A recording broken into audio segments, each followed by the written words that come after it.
Hi, I'm Sam Hong, and I haven't produced a film with Indie Not Films yet.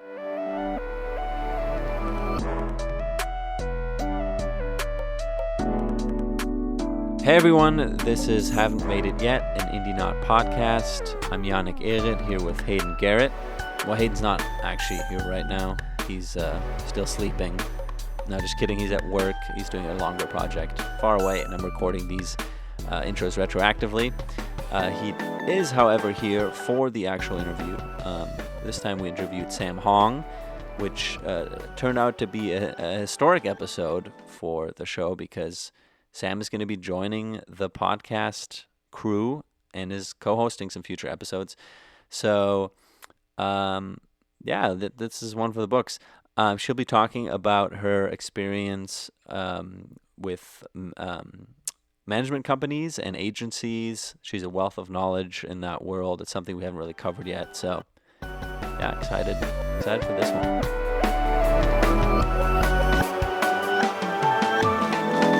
Making it for me is living the Adam Sandler lifestyle, making different films, TV with like my friends. And so what if it's in Hawaii and we go on vacation or to Europe? Yeah. Why not? Or Asia. Let's go everywhere. Let's make stuff. What involvement do you have in making things? To like be able to produce or help produce with my friends, like their projects, like film, TV, podcasts. There we go. Anything under the sun. Like I just love being creative. I want to do that with my friends. I can't imagine a more fun job to have in the future, or like a life to just be able to pitch each other stuff and make it happen. You were saying these things like looking for my approval. It's like they're actually, I'm like tied to the chair until they sign This is what you want, right? It's like I have agreed to be a part of this. You project. signed this part, yeah. Maybe it's just because we're just starting out and like the grind is hard, but I feel like I see like my work people more than I see like home people sometimes, and Yeah. like I would love to do it with more of the people that I love around all the time. I mean, I'm open to friends, new friends, don't get me wrong, but also, wouldn't it be nice? All of us could just make stuff together. That'd be fun. Should I clarify that also, like, there's also, I worked at a management company, so it is like part of the agency system, but I technically did not work at an agency. Oh, okay. But I can speak upon like what it's like working for an agency and how it's like comparable to a management company, because there are like little differences, but in the grand scheme of things, they're all reps, I guess, if that makes sense. What is the difference? So the main difference, like, really is that, well, one, like, there's a few things. Managers can produce, agents can't. I don't know, like, I know it was explained to me when I first got hired, but it was, like, one of the reasons why I went management instead of agency, because I knew that they could produce. I think there's just somewhere along the lines where, I don't know, some rule thing. And then also, agencies are very specific.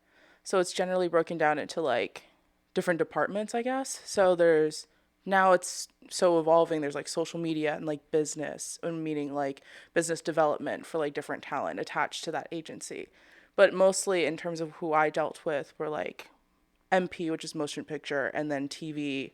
And then within those brackets, there would be like talent and lit. Yeah. So there's like a huge breakdown. Versus management, it's kind of all encompassing.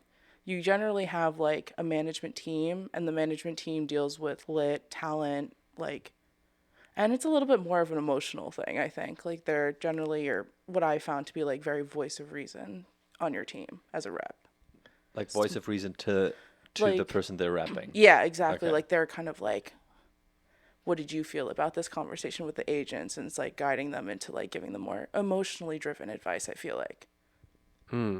Yeah. And would somebody, say an actor, have an agent and somebody from a management team on their side, or is it either or? Yeah, no. There's I've worked for teams where there's my boss who is the manager, and sometimes there would be 2 to 3 people on the team, like that could happen, and they just again like cover across motion picture and TV. But also the kind of managers that you would have is more like, there are managers that are more talent leaning focused, meaning like they only want to deal with actors and actresses. And then there's lit, which is more like directors, showrunners, writers, etc. So, and within those lanes, they also have like, I guess TV. Well, they do both TV and film for both sides. Okay. Yeah. And what brought you into this world? Well, I did a lot of production work right out of college. I was like PAing, worked my way up to being a coordinator at one point, and then I realized I did not want to continue down the PA route. I just didn't see myself in a position there where I was that passionate about. And as much as I liked set, I think I needed something more mentally exhausting on the day to day. Okay. Big So this time. wasn't this was on set PA, not office or anything. Yeah, no, Okay. I was definitely more of a set PA more than anything. I did have like office opportunities, but they always kind of for like a hybrid situation. Yeah. Like I think I've only did one like technically union show. Everything else was non-union for just like digital media and then like yeah, and then just other live production stuff that wasn't union. So it was just like a very different experience, I guess, for the most part, and kind of exhausting. So I just didn't Yeah. want to like do that anymore. I was thinking about this earlier. We met on a show where you were doing like the COVID team stuff, Yeah. which is like the most not like brain dead activity of all. And I was like, you're such a like driven and productive person, and doing that kind of job, I can only imagine is like so frustrating because you're just like, incredibly I frustrating. am telling somebody to do something that they don't want to do, wear a mask, and they know they need to wear a mask. Like this is Oh my just God, stupid waste yeah. of time kind of work.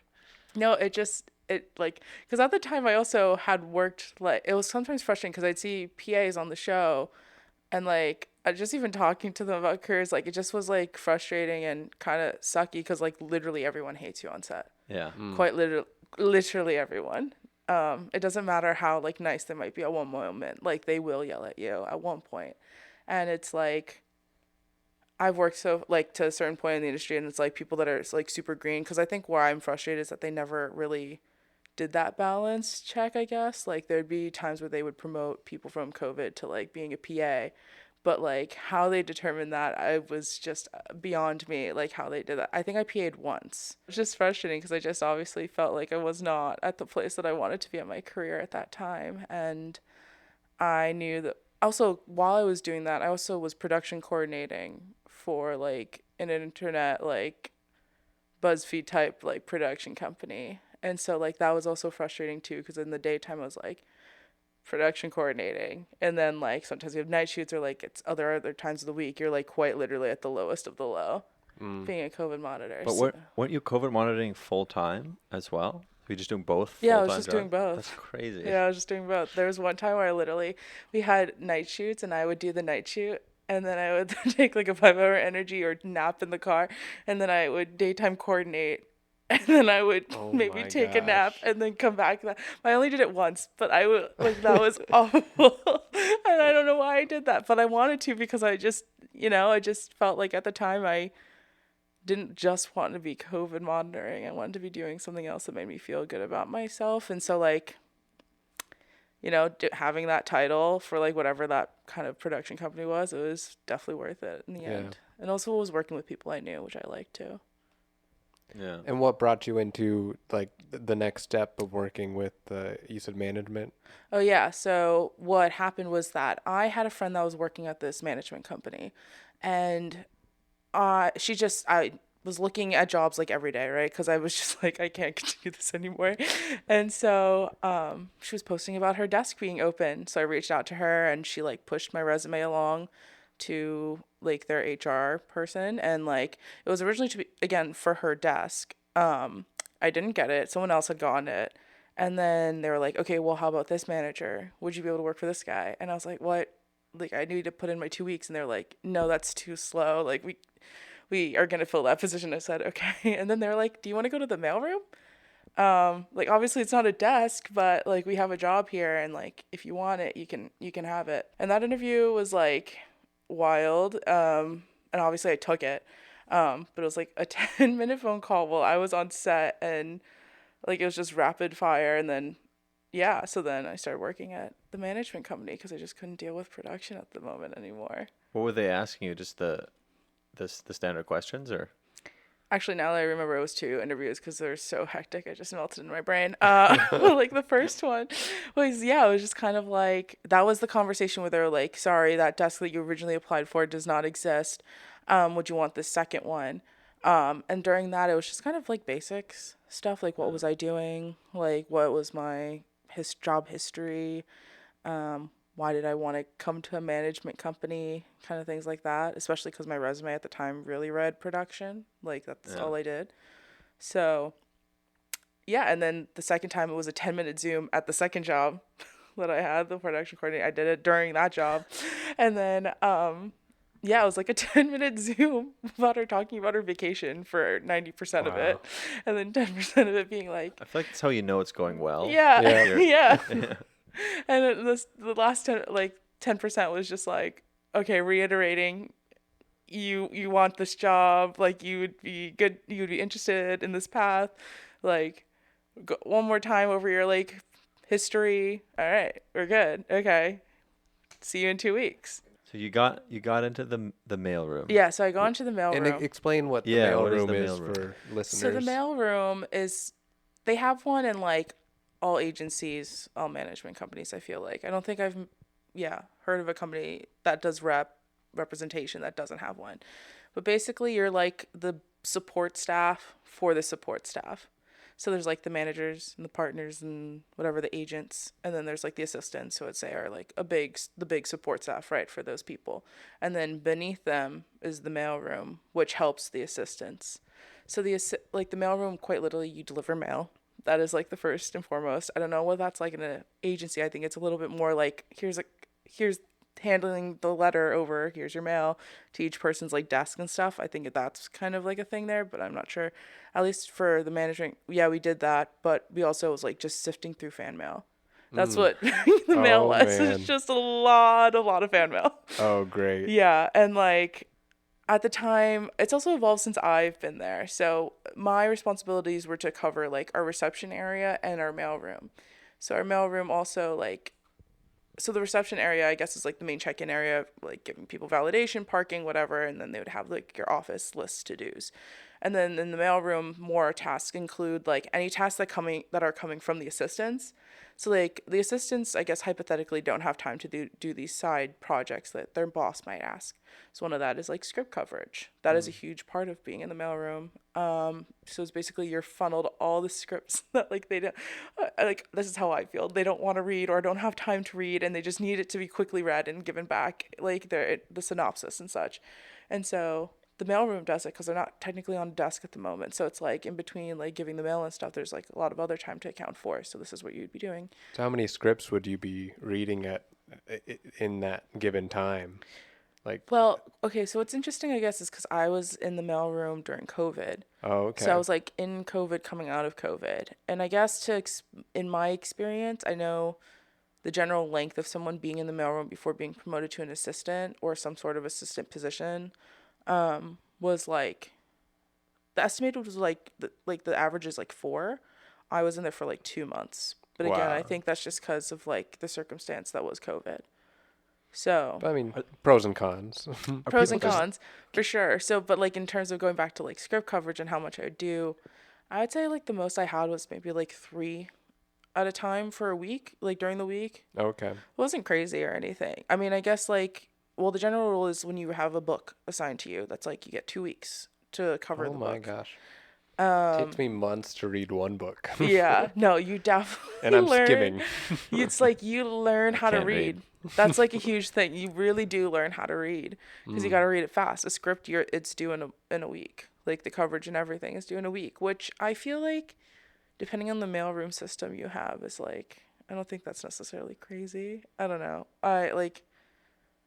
I again had a very different experience, I think, in the mailroom system as a whole. It's like the traditional mailroom. Yeah. I also think it's changing. Fan mail is supplementary material. Is that something not really needed to read, but you're kind of like going through and seeing?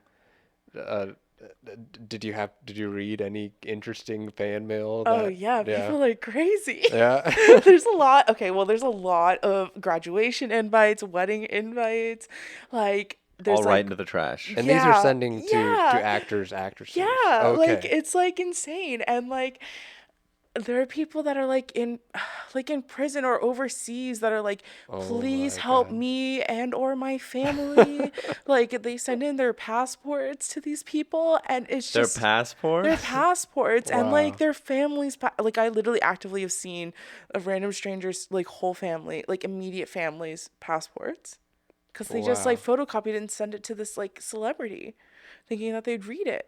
And then there's like a bunch of Wait, I people don't send get why how a money. passport sending somebody their passport No, Like one in of terms my of like sister's other partners makes did somebody that. why I'd be like, He was what like, is this? he was like, I love you so much, Here's my but I'm passport. leaving for 2 months, so here's my Oh my passport God. because I love you. Wait, what? And then they broke up, and she was like, "What am I gonna do with What is this?" the- I was like, "Just leave it on the ground. You'll find it." There you go. What? So She ended up, I think she dug a hole, and put the passport in the hole and gave him the GPS coordinates of where his passport. why the passport? Why not It's like a sign of respect. a sign of respect is sending somebody your most valuable piece of identification card? Listen, they wanted help. They wanted help. They This is how they were needed- going to get So what did it. you do Yeah. with the passports? I threw How them many out. passports do you have at home? I threw Yeah, I threw him out. them out. Like, You're like secretly leaving the I don't- country it's like- multiple You times. threw them into the blackmail binder? Is that? like, no, there's This like will we get have me a in the shredder bars. box. Like we don't even have a shredder. I don't you're think shredding It's these passports. $100 to have get a new s- passport. You have to like set. We have a shredder box, so it's like any confidential items just go into this bin, and then they have a service that comes pick it up, and like it's like confidential shredding, like it's supposed. Okay. Yeah, I don't know. I was like, So where you did they throw didn't this you out? didn't keep any. No, why would I do that? Just repeat that. I did not keep any. I did not keep any passports. Okay. Okay, I have two questions. Now that Sure. we're not recording. Now that No, we're recording again, We just took a break. yeah. Two questions. First, how much of an impact does the mailroom assistant have on an actual script being made? Like, if Brad Pitt were to send in a script, I'm guessing That's he not would going to the it would mailroom. directly go to the person. Yeah, that's not. Or is that false? Or like, what are these scripts that the assistants are reading? Are these scripts by some like schmucks? Like, where's my what about my script that I Where's my sent script? in? Okay, well, No. well, I will say those kind of companies do not take unsolicited submissions. I bet you that they probably threw it out, to be frank, Same and with- or did not send it up the chain. Okay, so They're with the passport. you need to know they're hate to say in a it, but better they're with place, in the bottom of the shredder. But okay, so you At least we recycle. Yeah. the scripts that are you can't. It's plastic. There's plastic in passports. You can't recycle it. No, they give us photocopies. They don't give us the Oh, actual. okay, that makes a lot more sense. Just me then. Just- Okay. Um, I was going with it. okay, so the script. So to get even a script to arrive at the mailroom, it needs to be somebody that knows somebody, right? Or like a celebrity. At what line or like at what point? What constitutes a script not going directly to the agent? Is it just like a B level writer or like? No, I would say it's like it's interesting because in a way, like what the reps are doing when they get submissions for their client is that they're, I guess, filtering it, so to speak. Not like that they're filtering it all, but it's just like they know their clients well enough, I guess, like what projects they're going to take on, what is worth their time. I would say like that is an interesting. So they read the synopsis and are like, "This is going to go into this pile." Well, I guess it wouldn't be as like so straight and narrow as that, I guess. I feel like the things that come into the mailroom are like, well, generally, okay, also, I guess submissions, to reiterate, are not unsolicited. So they're coming from somewhere. And that somewhere, at least in the management company, is coming from an agent. Like, for example, like one way is that a production company knows about this client. They have this project and they have like a star attached to it, or maybe they don't have any talent attached to it, but they need a director. And you can get like, I guess, like these people attached to at different points of the project's like infants, I guess, like growth in its lifetime. So like sometimes a script is written and like they don't have anyone on it currently. But but like in order to get that script financed into making it into something, you would want to attach a star or a director. Sometimes it's like coming from like a super well-known production company. You don't need that necessarily.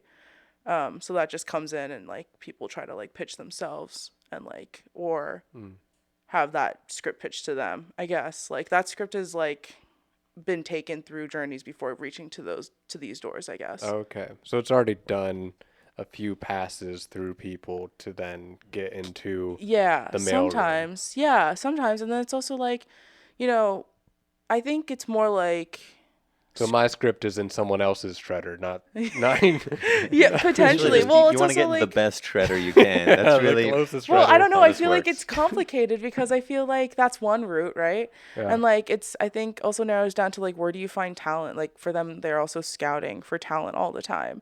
So it's like they got this script maybe because they wanted to read this script because it's a recent graduate of like this college that did a screenwriting like contest or something, or some sort of like program like that. Like they're interested in those lists that come out on deadline being like Disney's Launchpad screenwriters, whatever, are these people. So like I know for my Boston Pass, I've had to like research how to contact these people to get their samples. And like so that's one way to get like through the door, I guess, and like getting scripts in. I guess this is the bit bigger question. And then like also not nepotism, but like networking is truly everything. Because I've also seen scripts come in, like, in the sense where it's like, this successful filmmaker, it's like, oh, my friend wrote this script. Can you please take a look at this script? So that's happened before.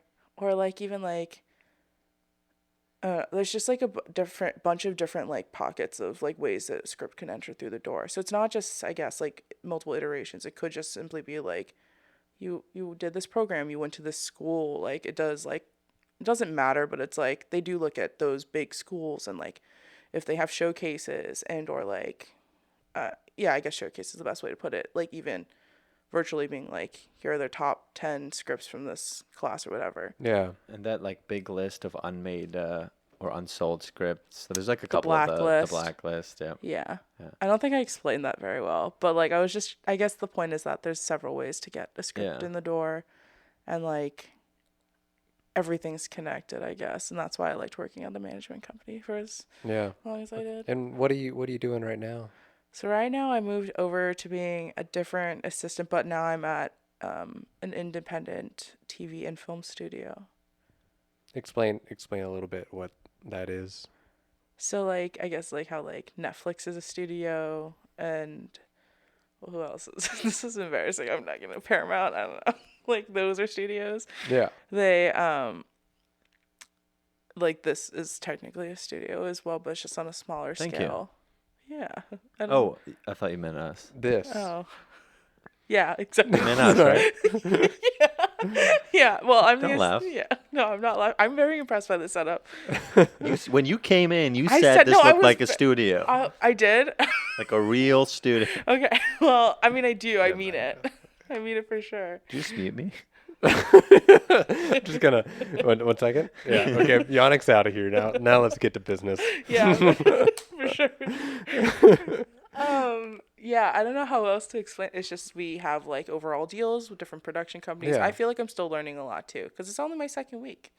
So Yeah. I've been at like the other job for like 2 years. So I feel like I'm still well, and also before then, right? Like I never really had like office experience before the management company that I was at. So learning how to navigate what this system means, and like I get to sit in on a lot of cool meetings, which I'm very grateful to sit in on. That is pretty cool. And like learning about their slate and what projects, and like part of my job is just familiarizing myself with their content, and that's really fun because it's definitely stuff that I like to watch just organically. There's 2 rooms. There's the writer's room where a whole bunch of people, which is valuable and needs to happen in order to make creative things, but it's a whole bunch of people goofing off to eventually come up with a story. And then there's the room where everyone's frantically losing their mind trying to make that story an actual thing with money. Is that the kind of room that you're in with these people and trying to make these stories actually function? Yeah, I definitely say more the latter. So they have pods, like overall deals with these specific production companies and people that are attached to these production companies. And so like they may develop a script and like that gets sent to us. So yeah, so like we're very much like the liaison into like how do we get that into attaching talent, like financing, finding financial partners and stuff like that. So Yeah. definitely more the business side. But I mean, it's fun, I guess, because it's Well, also you get sent stuff too, and you can yeah. decide if you want to take that on as a company or not too, and that's really fun. And none of these things happen without the right like management and without the right money going in the right places. Like it's just an idea until money gets behind it. Yeah, pretty much. Yeah, I'd say that's pretty accurate. Knowing people in like that world, I feel like has been very eye-opening for my experience of what the entertainment industry is. Like, I do feel like I've gotten a very well-rounded like point of view, I guess, Yeah. like of what types of places to be in the industry. Is that why you went that route to kind of get a general experience, or is it because you want to do specifically something as like a management or a person or producing person, or is it just like what do you want to do? Well, okay, so I left my that job like at the management company because I didn't want to be a rep. Although when I went into it, I think at that point all I had done was production coordinating. So I just was like, you know what, I just need to try something else. Like I don't even know what this is like. Like I know that I wanted to produce. Like at the time I was like I kind of want to produce. I think this is definitely the path I found interesting most. But you know, like managers can do that too. And like I've never experienced what being a rep was. So I earnestly did go into that job being like I would consider this as a career. Mm-hmm. And it's fun. It's just a lot. It's I feel like they are there like really for their at least what I've seen like really are there for their clients. Like I really do think the purpose of being a manager is to it's like versus an agent it seems like is that they really are the glue to their team. Like they really handle a lot. Maybe it's just cuz I love my boss also. I will say. I don't know how common that is. Me and my old boss had like a great relationship. So, maybe that's why I admire her and like admire that job and what they do so hard cuz I see how hard she works at it Yeah. like night and day. And that's also partially why I didn't want to be a manager. I just I understand how hard it is. It's just relationships are everything. You Yeah. just are talking to people 24/7. You are their like it almost feels like you're their caretaker, like you're sometimes their closest confidant. Like I'm not even being exaggerating. Like I'm not exaggerating at all. It's definitely that like intimate of a relationship and for years and years and years. Like you work together for like some people like over 20 years and like more than that. But and so intimately. So it's just yeah, I don't want to do that. I was like some of the stuff that was coming in for those people, I was like, man, I would really love that. I'd really love for someone to look out for me like that Yeah. professionally. Be like, please catch me. Where's my manager? Where's my manager? Yeah, it's like, I'm a baby. Please take care of me. You literally I don't give wanna me do that. jobs. Yeah. You're giving me advice. That's what you like, Yeah. your big sister, like a big brother. Like, I would Yeah. want that, but like professionally. And like, yeah, I don't want to do that, and I want to do something more creative because I do think that the dream, I guess, in the grand scheme of things, what I've realized while being at this job is I think I'd want my own production company. I feel like everyone says that, but I do think that I would want to be able to also like finance. So maybe, I mean, I guess that sounds like a studio in a way, but Join ours. You can Yeah. finance ours. oh my god, yeah. Well, You're in. Us. all right. Well, I'm working on it. Looking I'm for a still, I'm still in. I'm still. You're in. You're hired. Financier. Okay. Well, Get the paperwork. well in. I Where's said the we're paperwork? working on it. We're working on it. We're not there yet. We're not there yet. Let's circle back. Maybe in like 5 Put a years. pin in it. 5 years. Circle Maybe. back. We'll circle back. We'll loop back. We're not in an email chain right now. Yeah. What's going No on? emails. Okay. Well. See, that's we need that charisma. Yeah. That little You corporate spice. Yeah. Yeah. To the deal. Mm. Yeah. Let's put a pin. We'll loop back. We'll loop back. Yeah. But yeah, that would be the goal. I think why like isn't the whole point is that you want to work with your friends when you're Yeah, older? That's like more. yeah. That's the most fun. So I would, and like I do. I think want to be a producer. Like I have a lot of ideas and stories that I want to tell myself, and I don't want to close that door necessarily yet either. So, but why wouldn't I also along the way want to like do stuff with my friends? Like my friends' projects, all my friends are like talented. Like there are a lot of people that are writers, a lot of people that want to direct or do want to do, have like are talents in many other departments. Like let's just Mod Podge together and make money and do fun stuff. And like I joke about this all the time, but like professionally, I do want the Adam Sandler lifestyle. I like want to have my own production company and like make my friends shit and like or stuff and like make like my own stuff and like what if we just had to make a movie in Hawaii? And like so what if it's vacation but also what if it's a summer blockbuster? Like what like she's already hired. Yeah. She doesn't know it yet. When Hayden and I did a couple of short films, like 8 months ago or 6 months ago, whatever, we always split the budget in two halves. One half was the production budget, and the other half was the celebration budget, where we would go to dinners. We would celebrate every step of the way. Every single step. It wouldn't even be the celebration. Wouldn't be at the end of the project. Yeah, we would start early. It would be like. First day of shooting. Let's go out and celebrate. Yeah. Let's be proactive about this. We're starting to edit. Let's go out and celebrate. We get drinks and food at every step of the way. Yeah. See, like great. There's all balance to it all. Our interests are aligning. So. Yeah, exactly. These are actually all job interviews. Every podcast has been a job interview. And I got it. That's really so kind that you're telling me on the spot. Yeah, you got it. Remember your interview? We just talked about vacation the whole time. That's what this is. Remember that thing you signed that you thought was an NDA? And you're like, what do you... Yeah, there's no NDA for... I definitely signed something before it's like 100%.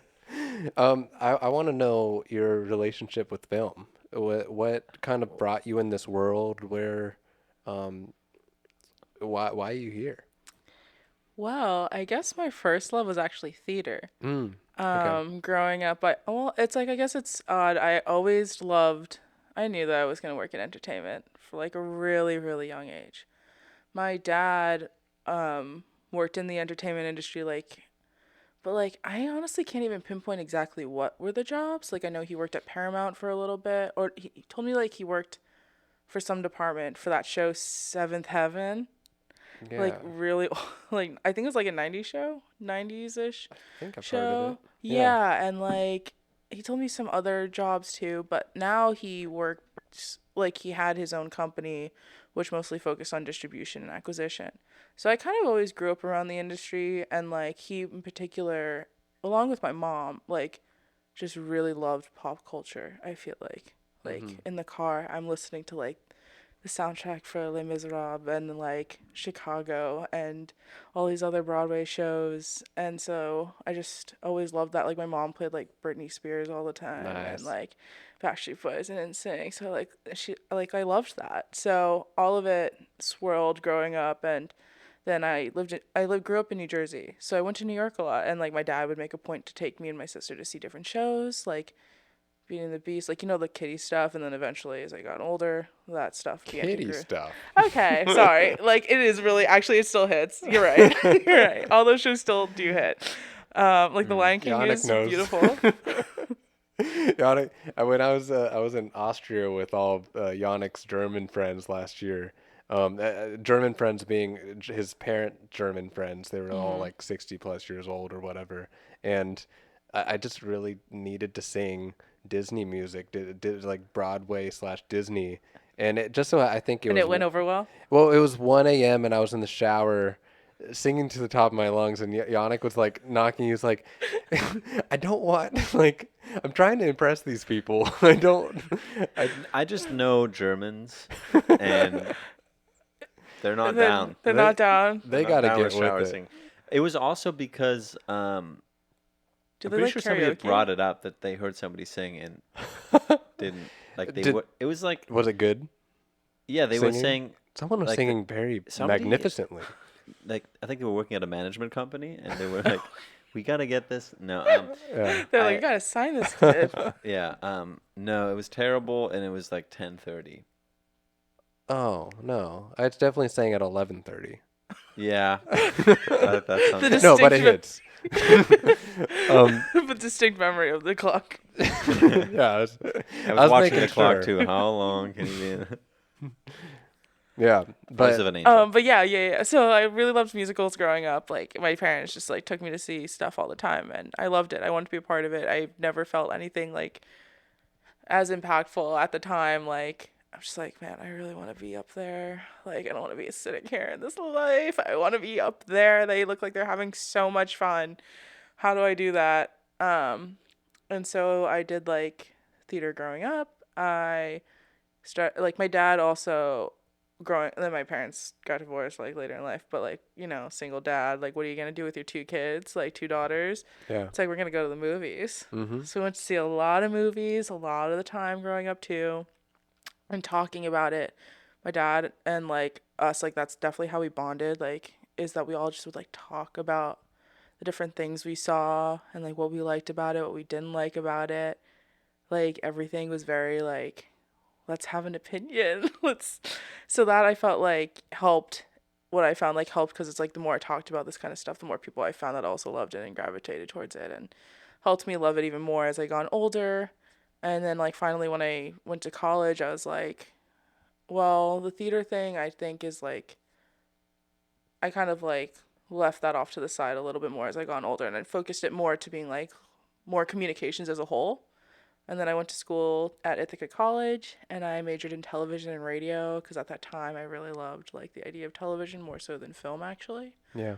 I feel like at the time I've only really watched TV, like that was just the main media that I just gravitated towards like watching, and the idea of being a part of, like that's just what I wanted. I felt like movies were just such like a lengthy process, and I just didn't want to deal with that in my brain. I don't know. But so I did TV, went that route, and then that kind of just blossomed it out from there. I just did a lot of production, like studio TV production was also something that was very fascinating to me. Feel like I wanted to do like late night because I like comedy, and like I think that was really interesting. SNL was like really popping off again at that time, so I was like, that would be really cool. I think it's always like jobs that I gravitated towards always have been like, all right, that looks really awesome. I want to try that. I want to learn how to do that. Mm-hmm. I'm going to do that. So I would like, except for the COVID monitoring. That was strictly out of necessity. I don't think anyone did COVID monitoring. It was like, I think strictly necessity. I think I'll be a COVID monitor. Yeah. I think this is my calling. Yeah, okay. I just want to Buy your mask. For context, during COVID, there was like a team that got a shit ton of money dedicated to them and a whole bunch of personnel just to be around set and tell everybody to wear their mask, hand sanitize, and provide the associated supplies. Right? That's how you would describe it. I would say so. That's really it. Like it's also just like, I don't know, like it. Yeah. No, that was pretty much it. I guess. There were fun parts to it too. Like.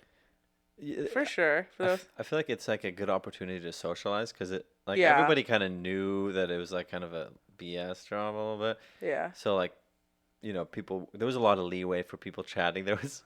I also do think that I got away with a lot of stuff I personally should not have. I felt like even on the job, there's definitely things I did that I was like what? You can't say that and not give us an example. Okay, I'll say something worse before to lessen your thing. We had this guy Steven. He would always he would always man the table, the COVID table where all the supplies were. So there was just one location where people would know to go for the mask or whatever, and he would just sit there. There's nothing to do. You just grab the thing. There's no reason for him to really be there, but somebody had to be there legally or whatever. So he would always watch anime on his phone, but he would watch at max volume. So literally, we have Angela Bassett acting her heart out on one side of the room. On the other side, this guy's listening to anime so loud that we literally, like the first AD is literally like, "What's going on? What's that noise?" And everybody's like, Steven! And he's like, we had to tell him to get headphones. Like there was a day where we had to tell him. He was like, you need to wear headphones. I don't have headphones. And that's why. We literally had to be like, you must before you go to work tomorrow. You must get headphones if you want to listen to this. We're not even saying you have to stop watching anime. Just headphones. Which also, you shouldn't be watching them right now. You're one step at a time. Yeah. Man, In the good old days, and I was from Portland, Oregon, and I was a camera op. I would do a lot of camera assisting too, and there's some times where it's like I would get the camera built, and that would just be my job. Like I would just wait until I had to take apart the camera because they're not switching lenses or anything. They're just using that same thing all day. Maybe every 2 hours I have to change the battery, and so I would just read books, and gone are the days with that because like I learned very fast in LA where you have to be visually present. Like you can't be like Surface, yeah. you gotta actually act even if you're doing absolutely nothing. You have to actually act like Every you're doing 15 something. minutes, you walk past the first AD with a piece of paper in your hand, Yep. looking. You're like, you're serious. You're like, looking everywhere, Yeah. searching. And now with art department, it's I've found ways to be more physical. Of like me and a broom is A broom, broom a paid. couple power items. It's like you're like, oh yeah, moving guy's box from one sweeping. place to the next, waiting an hour, moving that same box back to the other place. Visual elements, but you can't read a book that's anymore. good. That's Shaking good, your head though. in stress. In Portland, I could like go through books because I'd be like, okay, in 2 hours I change the battery, so I'm just gonna read a few chapters, and Yeah. people didn't care there. But yeah, gone are the days. One of the days. All right, That's Sam. so funny. What did you do? So funny. Oh, well, there are definitely times where I like, drugs. Like I. Drugs. Okay, maybe this is like not bad because I think that's illegal. Nah, I think it can't be. like I mean, okay, actually Wait, one time. what did you do? Okay, well, there was one time that I was incredibly stoned at 911, and it was. Don't. Oh, sorry. I mean, it's up to you, but No. I don't want to reveal what it was for. I was like, We'll I bleep- can we'll bleep it. cut this. okay, or just be like, I was incredibly stoned at this show. Like, okay, maybe a little TMI, but whatever. Well, keep sharing, and if you think it's too much, then I can cut it. I mean, it's not like I'm not that embarrassed about it. It's just part of the story. Anyways, the like an IUD. Like, do you know what an IUD is? Yeah. Okay. Yeah. So I had mine like inserted like that day, like earlier that day, and it was a night shoot, and like it is painful. It is so painful. Yeah. Like people like are on, like they're medicated after doing this. Like it's like your worst cramps of your entire life because you just got this like little device shoved up your uterus. Like it's just like so painful. And I've heard stories. Yeah, and I went to work like a few hours afterwards. Oh my God. At this show. What are you doing? At the show that I was working on, and I had like smoked and also was like kind of far away too. I don't remember where it was, but I also it was just like an hour away I think from where I currently was at the doctor's appointment. So I had time to like drive to set, and it was after this appointment, right? So like I was smoking so many joints, like chain smoking the joints because I was like, you have to last 12 hours and then you can go to bed. 12 hours, girly. 12. And I was like, okay. So smoking, I like took like, I think Advil or something, or Advil extra strength, and then was smoking this because I was like, your body's going to be rock solid. You are not going to feel a single thing. And it was also getting colder outside. So I was like, the cold, you're stoned, and you have this Advil in you, you're going to kill it. No one's going to know. No one's going to know. And then I also popped in an edible because I was like, I'm high now. But then like, in my thought, the process, it's like, it's got to kick in, right? So then I'll come down from the smoking high. And then by the time that wears off, the edible will kick in and take the next leg. Yeah. Until lunchtime, obviously. Mm-hmm. And then you smoke a little more. And this time, because I was like, okay, well, they're going to smell the joint. So I had a pen. So I just hit the pen in my car. And then just continued the rest of the day. And sometimes I would go to the bathroom and but that was like the worst night of my life. It was a night shoot too. It was a night shoot. And then we had to drive back in the morning. And I was just, I don't suggest it for anybody, but I could not, that was like, I don't know when I was like the last time I was more high than that day. Oh man. Working that set. Did it work at least? Did you not feel any pain? Honestly, it worked. To be Okay, honest, good. like I think I willed it to happen. Like I mean, Yeah. like maybe it was the weed, but also I was like, you got it, champ. Like I would have to give You're myself good. pips, like pep talks, and Maybe be like, you're just like too focused on making sure people didn't think you were high. Yeah, that I the think- pain just didn't matter. yeah, exactly. And I think at that point too, I stopped kind of caring because people were so mean at certain points that it's like at a certain point with that job, you just can't care anymore. like obviously like do your job. And for me, that job a lot of the time also was like, in terms of the set monitoring part, I definitely was very laxed. Like I definitely spent a lot of time just like talking to different people, but also my job was to check in people for testing.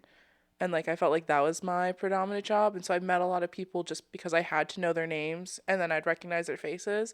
And I think people appreciated that kind of like people like acknowledgement. you.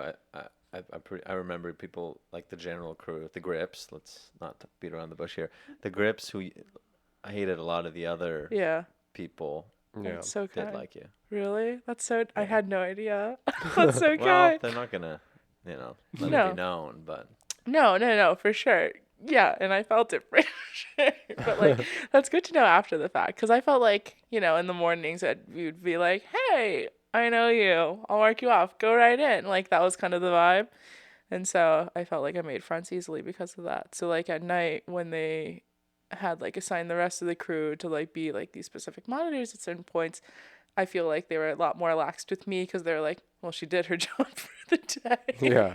And I'm like, we're not going to send her home. Like, she wants to make money. And I was like, really like, thank you so much. I do want to do that. So then I would just kind of like, I feel like did random jobs or like hung out. I definitely got the easy end of the stick on a lot of that. And I think it's fully because I was check-in girly. yeah. Yeah. Yeah. I feel like. So, where were we talking about originally? Just little wrongs you did. Oh, yeah. At zone one. Oh, yeah. So that was bad. Oh, she's gone. More. That was bad. I mean, we stole a lot. I guess it's anything, right? Like, that's a any job. Yeah, sadly, all of us. Yeah, so any stole a crew lot. member. Me. Oh. that. I'm pointing at least two things that I visually see that were just from yesterday. From yesterday? From a shoot that Yannick was on yesterday and is now in our possession. Oh, the chairs too. The chairs were from yesterday Oh too. yeah, 3 items from yesterday. 3 items from yesterday. Actually, you Big know what items. someone said to me once? Consensual Either like, stealing. I went to like Consensual. I had like a party at one of my old places, like place I just moved out of, and like someone had said about our decor, they're like, this literally looks like a set. You guys look like you live in like a sitcom set. And I was like, well, it's because all this stuff is from set. Yeah. Like, this is from the art department here. This is from Yeah. the shoot there. These pillows I got for free at this set. And like, people were just giving this stuff away. I was never really a klepto until I moved here. Yeah. That's At, the like, ultimate. at the end of every set, it's everyone's like kind of looking around at everyone else, being like, "Are you taking that? Okay, I'm taking that then." And like We everyone's have little claim like, piles. no one's in, saying hidden anything. Corners. Like, Yeah. I want no one's saying anything. Everyone's just kind of making eye contact, making sure that everyone knows this is my This is my stuff This now. is It's stuff like I'm taking. It's like 2 groups of apes sussing each other out in the forest. Like, Yeah. A little. I also Watch do an ape remember documentary. the first time like someone like a producer was like, "Here, you just graduated college. Take all this leftover food." I just remember thinking to myself that day, being like, "Oh my god, this is Yeah. amazing! I can't believe my job pays me and they're giving me all this free stuff." That is Like that was like a joy. free Coca-Cola with my paycheck. They're like, "Oh There my you go, god, boss." this small tin of Walmart cookies for me." It is good. I mean, I liked doing PA work for that specific Yeah. reason. PAs tend to, for good production managers, most of the ones that I have worked for have been good, but they would just give the PAs the leftover food. And we get to just scavenge the leftover food. But that would be like what I'd eat for the next like week or Right. two. Like it would provide for me. They just throw a chip bag in a group of like 9 PAs and watch them fight over it. I will say that was the best part about being on that last show, is the COVID like monitor job. That was the most well-fed I've been in years. Yeah. Like, I was just like, I'd get breakfast every day, and it had vegetables in man. it. Hot breakfast. Hot breakfast. Then hot snack. Hot snack, which is And like... Which was that was decent. television too. Yeah, and it was like decent hot decent snack. hot snack, which is like pretty much lunch, but it's between breakfast and lunch. Yeah. Hot lunch. Yeah. Like yeah. catered, multiple options, buffet style. Yeah. I noticed that with specifically TV, not commercial, and movies. TV always had like really good provided food. Yeah. I don't know why.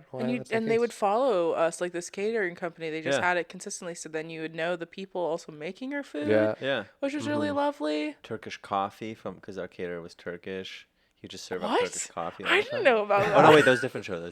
Like, wait a minute. Turkish They did have other like food trucks and Food stuff that trucks. would come, like lobster rolls one day. Oh, I think Yeah. that was for like a celebration, but I don't remember what. Do you remember what's that? Do you remember that soup day? That gross, horrible. What's it called? Gumbo. There was a day where they served gumbo. Did they? And it was like everything. The only thing everyone was talking about for like 2 weeks, because this gumbo put the entire crew out for like half the day, because everybody got the shits.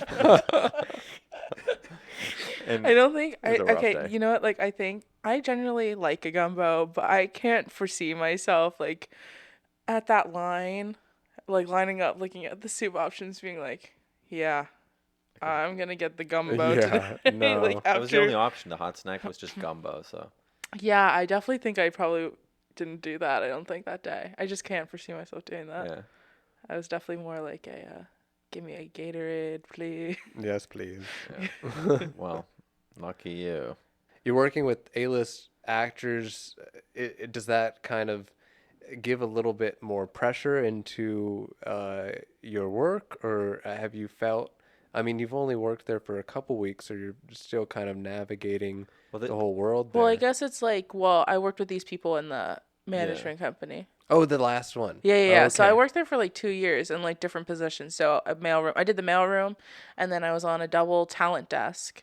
So that was nuts. Okay. Talent is intense.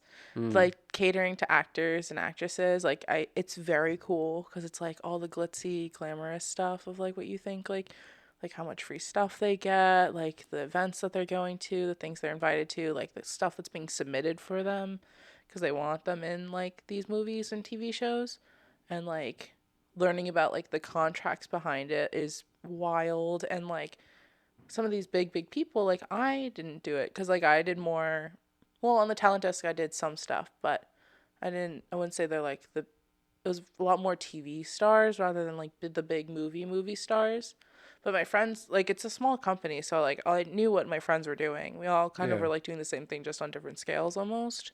Not to say like one assistant is like more versus the other, I guess, because like at the end of the day, you're still doing the same stuff. Mm-hmm. A lot of assistant manager pairings, I feel like, are definitely based off personality. It's so funny because I talk about like this experience of this job that I had at the management company versus like any other job. It's like when I see them, we're both like, wow, we both made it out. Like, no one else understands like what you were doing on the day-to-day, because it's hard. It's not like you're servicing just one or two people, right? Like, I mean, double desking, I commend anyone that has multiple desks at once at a rep level. Like, it's insane. Well, explain a day-to-day. Yeah. So like the day-to-day, I guess, is like you go in to this office and whatever, you check. It's a lot of email-based stuff. Emails and calls are like the main way you communicate, and you're just at this desk. And for a double desk, you're taking care of like, right, like as it sounds, two people. And so within those two people, they both have clients. So that can range between several numbers. Like I know people that have under 10, but it's also like those people tend to be like very established and like have an extensively like high clientele. Like that sustains their income, you know, like they don't need that because your income comes from the clients and the 10% from whatever your clients So everyone make. is making wildly different things, or in terms of income, or I mean, like, yeah, because it's like you have to think about like who's on your client list, right? So like there are some people that are also certain people have like certain specialties. I feel like my last boss, I felt like what her big strength was, she's found these like incredible indie like smaller filmmakers or writers or actors, and she really just blossoms their career into something bigger.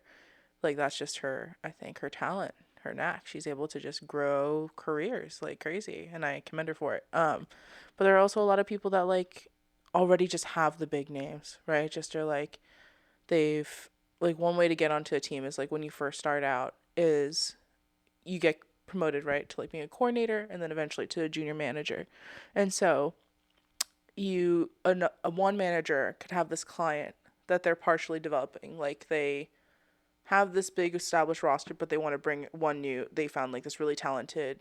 I guess speaking about this in the lit side terms, but like a director that has like gone a bunch of awards at like the festival circuits, like Sundance or something, or South by, or whatever. Like they just are doing really well in that level, so they want to bring them up. So sometimes, like if an assistant is being promoted to that position, they were that assistant, they'll like potentially like that manager will be like, hey, join my team, join this team with me, with this person I'm trying to develop, and like you point on it, I'll shepherd this person in, so it's like the level of credibility is there for them to sign with the company. But like you take this and nurture this client, this is your client is just as much as my client, and like they grow their business from there. And then obviously they get more, like they do that for more people, and like these people grow bigger, and then you start building your own business beyond that because now you have credibility. So what were we talking about again? I'm so sorry, I'm leading into this path.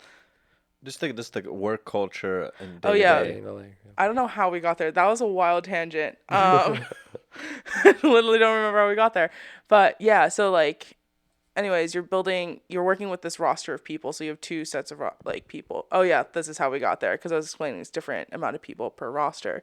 So, but like my bosses at the time, they were like, they're not newer managers, but they were like younger than like the other more like the partners and established like founding partners and founding members of like the company.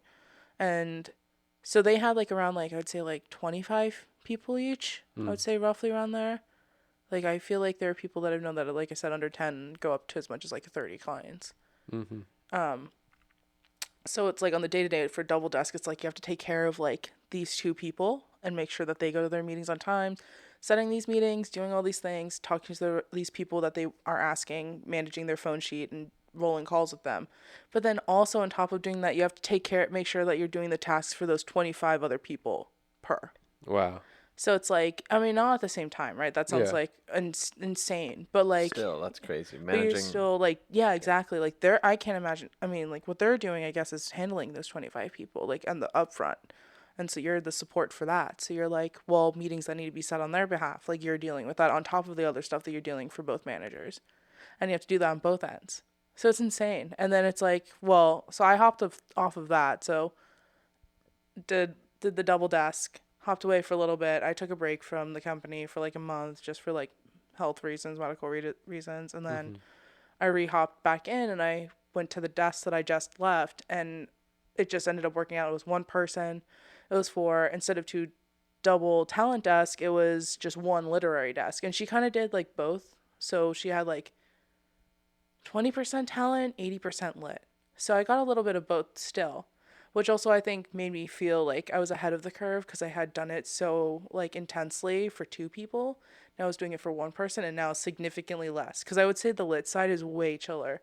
It's like less, I feel like, egocentric, and like you don't have to get people to go to like set, for example. It's just like you're much more dealing with like your submissions, what projects you want to attach to, like setting up meetings, and that's like way calmer because it's just like creatives on the back end or like behind the scenes. You're getting people to go to set? What do you mean with that? Well, it's just like organizing travel and like doing all of that stuff, like ground transportation. You got to be sure that you, like, sometimes people, I didn't luckily as much, but like they'd be like, their visas. Like, you're controlling their visas. Like, you got to make sure they go to their visa appointment. Like, I've had friends that like literally had like were on their phones, standby on their phones, because they're just making sure that this client got into the car to go on time to get their visa Oh my appointment. gosh, it's Like, babysitting. yeah, a little bit, yeah. So also was not interested in that in the long term, which is why I left that job. The day to day, then on the lead side, like one person, it's still the same thing, but like less intense. But also I get to read a little bit more.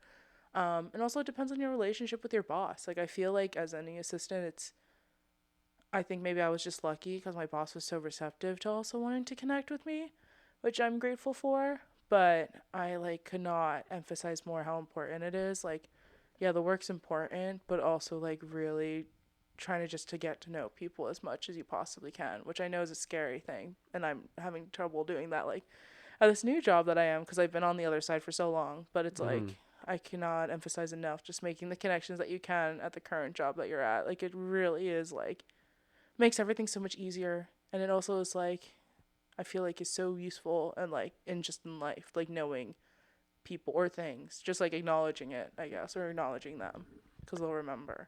Yeah. Yeah. And That's good advice. they're always there. It's like even as you move on, I mean, you're talking about how much you love your boss, which it's really cool to have. Like, even if you move on, it's good to have a relationship with a work partner that you can actually manage and see outside of work. Oh yeah. It's hard to find too. But I mean, they're always going to be there as you move on. Who knows what's going to happen years from now? That connection turns into something you could never imagine. Yeah, 100%. And like they always said this to me too, where it's like, you never know what comes down the line. Like, maybe I go off and learn what being on the production side of this side of the industry is for a little bit, and then like I know they're trying to grow a production arm, so it's like they're like, you can always come back kind of thing. And I wouldn't not consider it. Like, I Yeah. love the people that are there. It was just like different career path that I needed to go Yeah. down. So it's good. It's good stuff. But it's an interesting world. I feel like it's very, very much the nucleus in a lot of ways that I don't think people realize. Like, How so? it's just like connecting like talent and like their creatives both to a project, and like before production and like that whole system starts, it has to go through like putting these pieces together and like learning, like even on the like contracts, and like you having to read those contracts. What does that mean for this person? And like listening to like how they negotiate deals to get to this point, because that also eventually ends up affecting like, right, like production later too, where it's Yeah. like I know there's countless projects where they're like, well, all this money went to talent. It's like, why did this money go to talent? Like, what is the makeup of that contract is interesting to me. And then like and then right in turn all of that trickles down to the production itself and like other expenses and so forth. But it all really just starts from like all of that kind of talk and negotiation and like learning what's out there. How do people put these pieces together? Like, how do you pitch someone versus how do you pitch a project? Oh yeah. How do you advertise that for yourself? And like, as someone that wants to be a creative herself, like learning how to pitch someone else is like super helpful for me later in life, because it's like now I know what they're looking for. And like, how do I do that for my friends too, where it's just like we all, like, again, like my ultimate goal is just to work together with everyone. It's like, well, now I know how it's like if I want to be a producer, I'm going to have to pitch this project right and pitch my friends that are attached to it. Like, now I'm learning how to do that. Like, Yeah.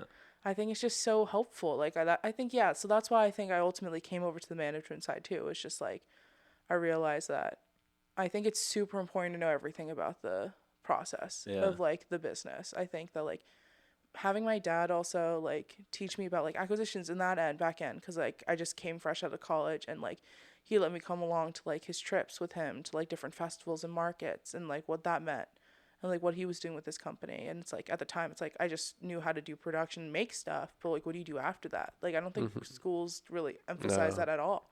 Yeah. So like I It's learned kind of the invisible side of everything. Yeah. yeah, it's like, okay, you made this project, you feel really good about it, now what?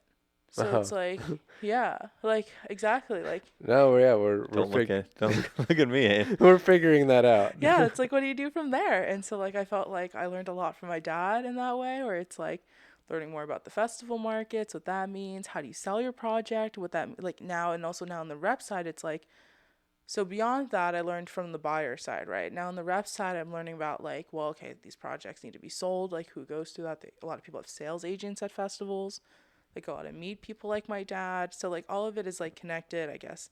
And I feel like in a way I'm kind of working backwards, where it's like, all right, I know the product's being sold, how I do that, and now learning more and more about like this is how the deal's made to even Yeah. make this. Well, and there's such a surplus of projects that are being made that, like you said, a lot of these projects are just going to be gone if it doesn't go in the right hands to actually get it to the right places for people to see it.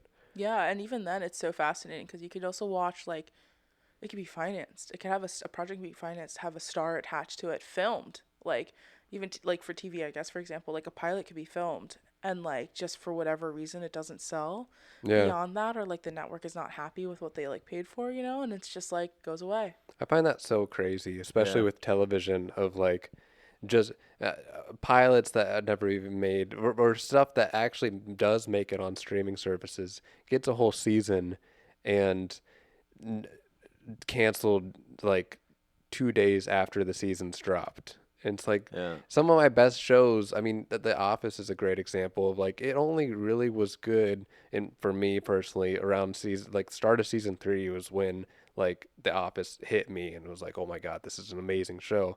It needed that time to kind of process into finding it out. A lot of these shows don't even get that. Even the shows that make it don't get that time to figure themselves out. Which is so interesting because I Yeah. feel like, well, it's like I feel like also it makes me think of the fact that every other day I also tell myself I'm like there's so much stuff to watch. Yeah. There's like way too like I can't keep up. Mm-hmm. Like even the shows that I want to stay consistent with, I just can't. Like because there's just so Yeah. much oversaturation of everything, which is why I think, or plays a part into why I think they are so quick to cancel because they're like if this is not popping Yeah. as fast as the next show that we just put out, like why are we even wasting our time putting more Yeah. money here? We can just double That's a good down point. on a different. I guess that would be what I would assume, Mm-hmm.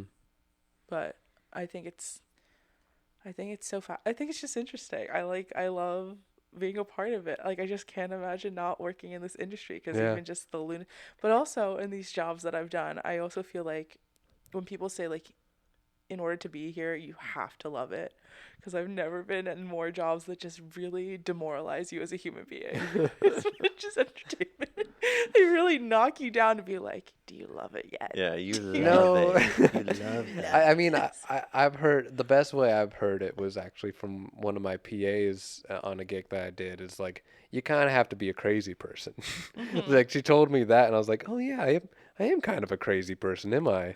It's like you Yeah. kind of have to like like you're saying, oh you love it, like you kind of have to be slapped in the face and like yeah another. It's like, I Fucking- do want to do another show, even though the last one killed me. Yeah, no, it's so fun though. It's like all of it is Yeah. so fun. I love it. It's so intense. Like, and at the end, I just always feel like as much as that maybe I don't necessarily like the content that I made, but I just still feel very accomplished. I feel Yeah. very like proud to be a part of something. I think I always like that too. Just like I love teamwork. Yeah. It's like, oh, it felt nice. So we did this together. Mm-hmm. Nice. We made this. Where do you want good to? thing. So you said like thinking about producing in the future. Do you have anywhere where you want to see yourself in the next, let's say, 10 years? Oh, I mean, I definitely would love to have been either an executive somewhere, I think. Like, that's such a broad term.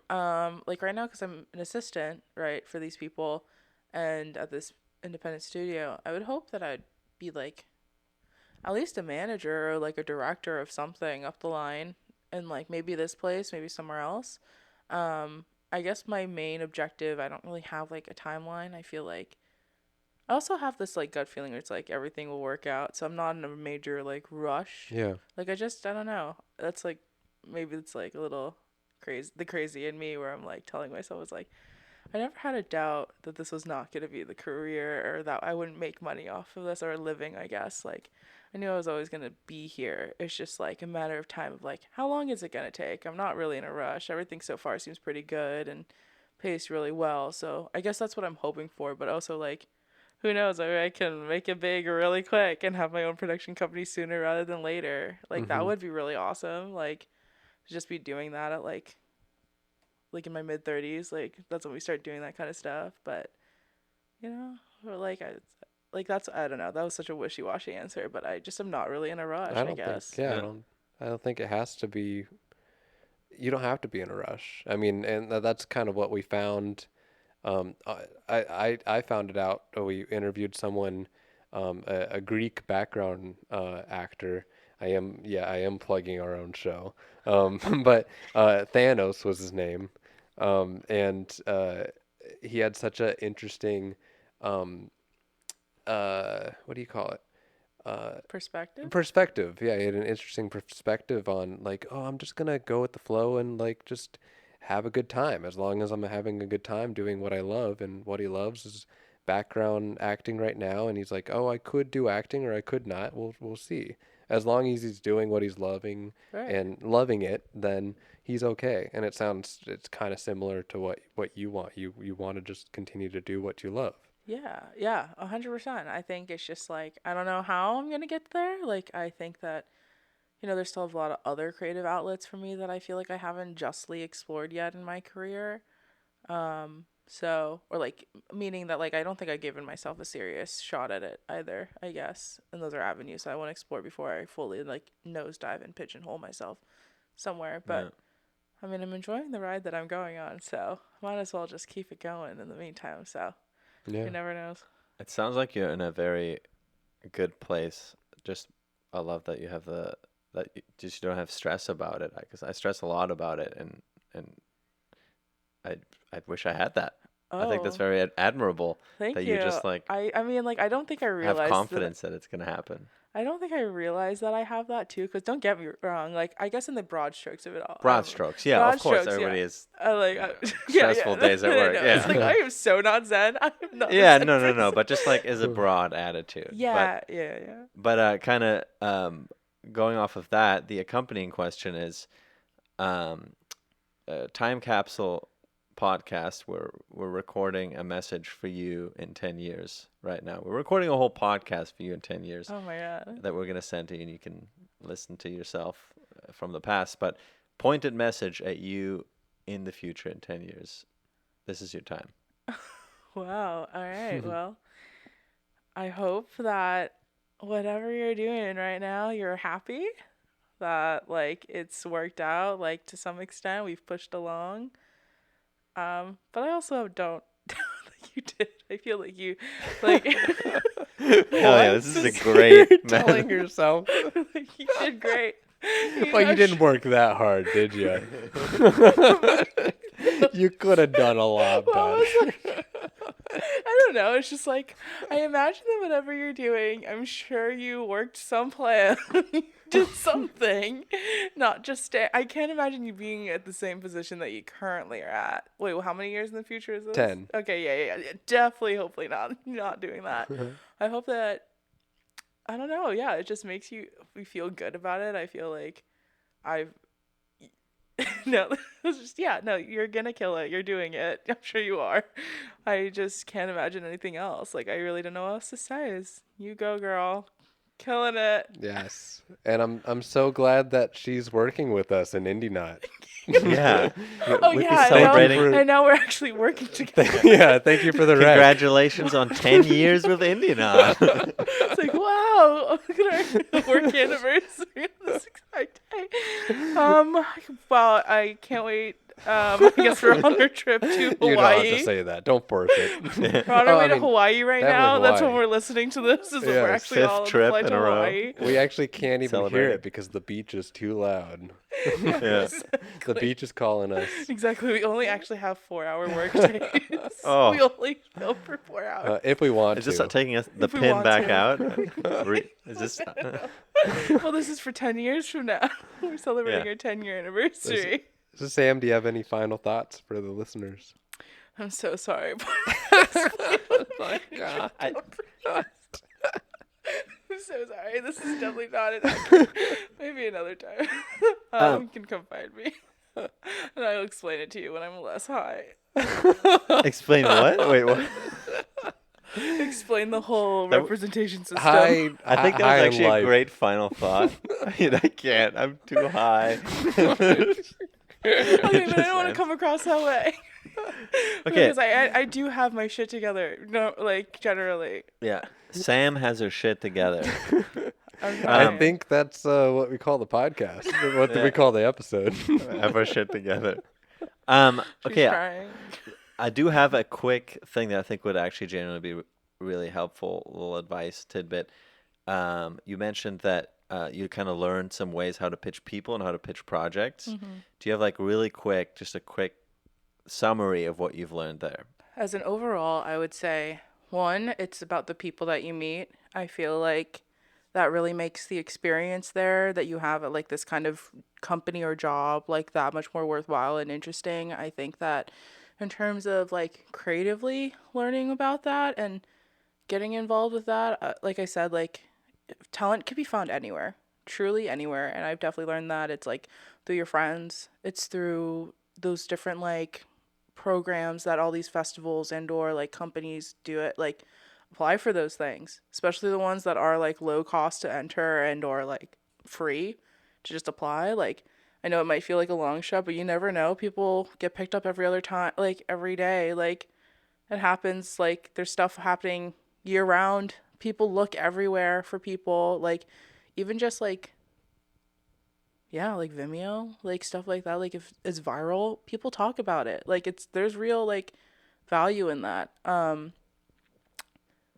I don't know, I guess what else would I would recommend? I think it's like if you have the opportunity and or are genuinely am looking for like that kind of experience and being at a rep like company and maybe you're like a freshman or like a senior in college and you're looking for a job, like I do recommend this route. Like I get why people recommend working at a management company and or agency. Like it kind of sucks that like a lot of jobs also I feel like you look at that are assistants require that year like minimum of like that desk experience at the like agency and or like management company. It's like I get it now because it's like you really do get trained to do like these office jobs, which I know sounds sucky, but like these are skills that are super helpful that like pretty much all these executives live by. Like you learn what that means. Like it's great. It's a great training ground. And like I feel like people struggle even like to get into that door, and I get that, but you gotta like don't discredit the mailroom. And I say that as someone that like is a little older that went into the mailroom. Like generally that is a lot of like, I mean, it's all different ages, but like I would say the like average age is right out of college. And I was, I think, like 2 to 3 years out of college at that point. So I felt like, you know, and I took a pay cut to be at this place. And Yeah. like I took like a down like title for that. But I also don't think that like if you work hard, that's recognized. Like you'll work hard. Like maybe that sounds naive, but it happens. Again, it's like about meeting the right people, like navigating that as well, and like working your way up, and you learn so much. You really do. Like I do think it's a great entry level job, like for anybody. I highly recommend it. Not to say that the hours are long and like you are worked for sure, Yeah. but it's good. Like there's the proper avenues. You just gotta follow it, I guess. Like that is not a good way, because I also what I just said, I am just like I mean, I going think off now. I don't know. I think that makes sense to me. Yeah. Yeah, thanks. Right. We're in outro right now. We're an outro. Any outro thing? We're now slowly fading out into the abyss. To the abyss. Yeah. Anything for So the it abyss? feels like the podcast is going on forever, like a song. Yeah, it's like I'm an yeah, 80s yeah. song. This is good. Yeah. This is good. Thanks for having me. Thanks for coming. This has been lovely. Are we gonna play guitar? Yeah. we are.